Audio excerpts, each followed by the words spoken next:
Case একটা case হয়েছিল, যার মধ্যে 6 জন বাংলাদেশি ন্যাশনাল এবং একজন ইন্ডিয়ান সাউথ অ্যারেস্ট হয়েছিল।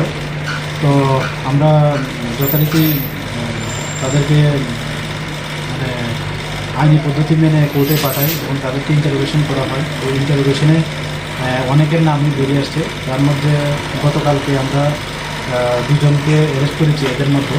তো তাদেরকে আমরা সিদাই থানার অন্তর্গত এখানে হরিণা কলা প্লাস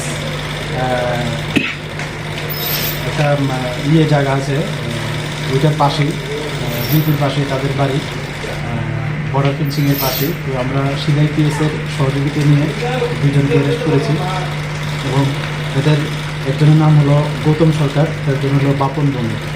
তারা ওই মানব পাচারের সঙ্গে যুক্ত আছে এবং আরও তারা এমন অনেক ব্লেম ছিল